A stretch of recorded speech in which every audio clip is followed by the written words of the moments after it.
BCL case.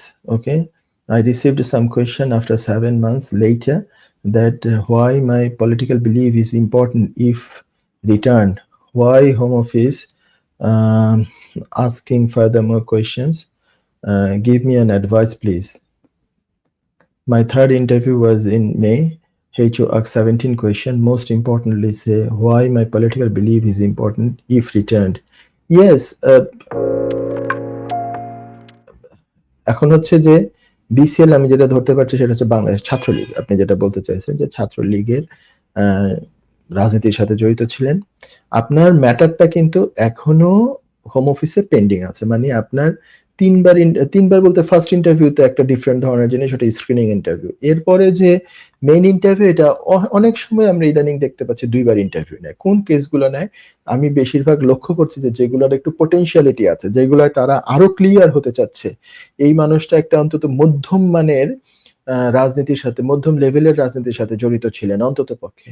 আপনি জানেন যে সিপিনে কি আছে? সিপিনে আছে যে যারা আওয়ামী লীগ বা ছাত্রলীগ কিংবা অঙ্গ সংগঠনগুলোর হাই লেভেলের লিডার ছিল, সেইগুলো তাদের এক ধরনের রিস্ক আছে, এটা তারা বলে দিচ্ছে। মিডিয়াম লেভেলের যারা, তাদের ব্যাপারে বলা আছে এটা ইন্ডিভিজুয়াল সার্কামস্টেন্সেস উপর ডিপেন্ড করে, কারো আছে কারো নাই, অনেক কিছুর উপরে ডিপেন্ড করে। যারা লো লেভেলের রাজনীতির সাথে জড়িত ছিল, লো লেভেল সাপোর্টার আর মেম্বার, তাদের কোনো রিস্ক নাই, তাদের ফেয়ার নাই, দেশে ফিরে গেলে কোনো অসুবিধা হবে না, এই কথা বলা হচ্ছে। মোটামুটি আমি খুবই সংক্ষেপে এই কথা আপনাকে বলছি, কারণ সময় থাকে না আমাদের লাইভ প্রোগ্রামে।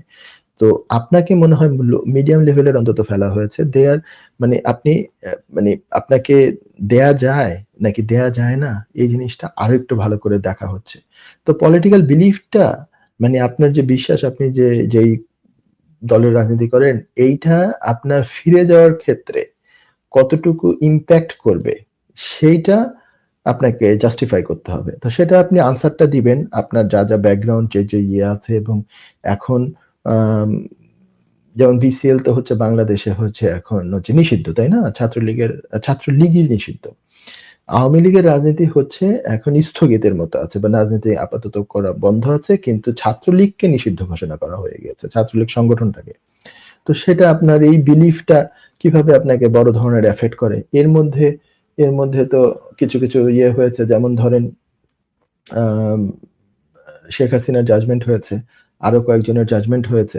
তো এইগুলোর কারণেও আওয়ামী লীগের লোকজন কিংবা ছাত্রলীগের লোকজন, তাদের কিভাবে কি এফেক্ট হয়, এগুলো আপনি, এবং আপনার ইন্ডিভিজুয়ালি আপনার উপরে কতটুকু কি এফেক্ট হচ্ছে, এই সব কিছু জাস্টিফাই করে আপনি আনসারটা দেন। They are asking some questions, your duty is to provide the best way you can do the response. আপনি রেসপন্স যত ভালোভাবে দিতে পারেন, সেটা আপনার মানে আসলে ম্যাটারে হেল্পফুল হবে।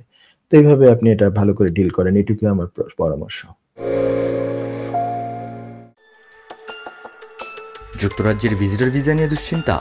আপনার আত্মীয় বা বন্ধুর ইউকে ভিজিটর ভিসা রিফিউজড হয়েছে? আপনি কি জানেন হোম অফিসের এই সিদ্ধান্তের বিরুদ্ধে জুডিশিয়াল রিভিউ করা যেতে পারে? উইলডেন লিগ্যাল সলিসিটার্স নিয়ে এলো ইউকে ভিজিটর ভিসা রিফিউজালের বিরুদ্ধে নো উইন নো ফি বেসিসে জুডিশিয়াল রিভিউ করার ব্যবস্থা। জি, ঠিকই শুনেছেন, নো উইন নো ফি। তার মানে আপনি আমাদের ফি শুধুমাত্র তখনই পে করবেন যখন আমরা আপনার জুডিশিয়াল রিভিউতে সফলতা এনে দিতে পারবো। আমাদের রয়েছে দীর্ঘদিনের অভিজ্ঞতা সম্পন্ন দক্ষ ইমিগ্রেশন সলিসিটার্স, যারা সর্বোচ্চ গুরুত্ব সহকারে আপনার জুডিশিয়াল রিভিউ পরিচালনা করবে। বিস্তারিত তথ্যের জন্য যোগাযোগ করুন 0207-423-9977। Wilden legal solicitors, your trusted law firm.